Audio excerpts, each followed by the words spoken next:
পরাধীন থাকলে যে কি হয় আমি নিজে টের পেয়েছি, আপনারাও দেখেছি। সবচাইতে বেশি পেয়েছিলাম ওই 10 দিন মাটির নিচে। ওরা সব চারিদিকে 8-10 জন বসা, আমি একা। এমনি আমার শরীর চলে না। এরপরে আবার এরকম ভয়ঙ্কর ঘর, এরকম ভয়ঙ্কর অবস্থা, এক এক দিক থেকে এক রকম উল্টাপাল্টা প্রশ্ন করে। বলেন তো কত একটা অসহায় অবস্থায় ছিলাম। আমার মনে হচ্ছিল পৃথিবী বলতে আর কিছু নেই। 11টা ঘন্টা আমার এই হাতের ভেতরে যে হ্যান্ডকাপ দিয়ে, ওটা ছাতা লাগালে এমনি কেটে যায়। চোখ কালা কাপড় দিয়ে বেঁধে মাটির নিচে ওই ঘরে, চারিদিকে শুধু পানির আওয়াজ শোনা যায়। এই উপরে এভাবে 11 ঘন্টা আমার জোহর, আসর, মাগরিব, এশার নামাজ পড়তে দেয়। আমি এশারায় পড়েছি। অজু আছে কি আছে, অজু করবো কোথায়? বলেন এই কঠিন অবস্থা বাংলাদেশের মতো জায়গায়। আর আমার চাইতে ভয়ঙ্কর ছিল তো ব্যারিস্টার আরমান, ব্রিগেডিয়ার ভাই আমান আজমি ভাই, এদের অবস্থা আরো কঠিন। আমি মাঝে মাঝে 7 মাস, 8 মাস, 9 মাসের কথা শুনতাম উপর থেকে, যাদের 7 তলায় 9 তলায় ঘুম রেখেছি।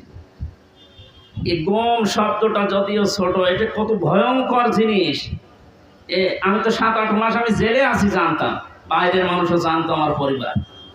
ওদের এই 8-9 বছর জানেই না যে বেঁচে আছে কি।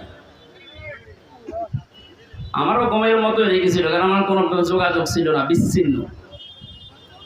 মার্ডার করে গেছে সে 2 দিন পরে, 7 দিন পরে মোবাইলে কথা বলতে পারে বাড়িতে যে আমি আছি। আর আমার 8 মাস হয়ে গেছে, আমি জানি না যে বাইরে কেউ আছে কিনা।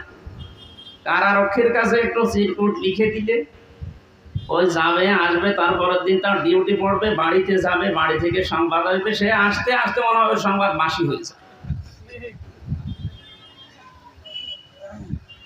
এই জন্য পরাধীন ছিলাম আমরা, এখন আলহামদুলিল্লাহ স্বাধীন হয়েছি।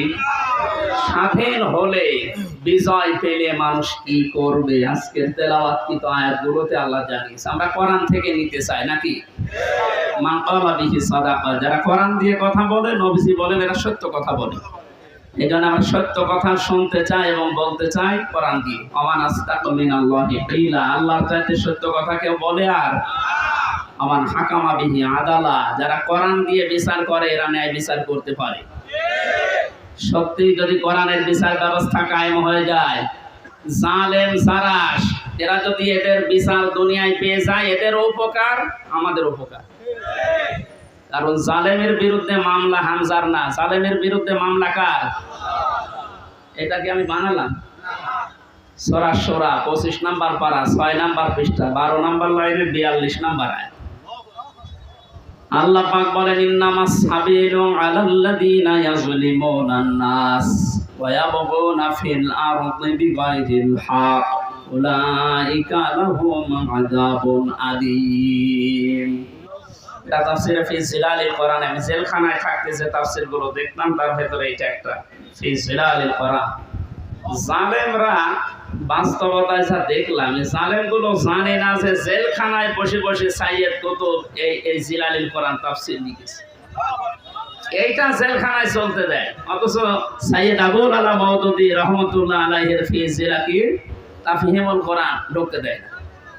ও জালেমরা জানে যে ওইটা চাইতে ওইটা কত বড় কঠিন, আর ওর লিখাই হয়েছে জেলখানায় বসে ওইটা পড়তে দিত। ওখান থেকে রেফারেন্স যেটা পেয়েছে, এগুলো বলবো বেশিরভাগ ওখান থেকে, বাকিগুলো তাফসীরে ইবনে কাসির।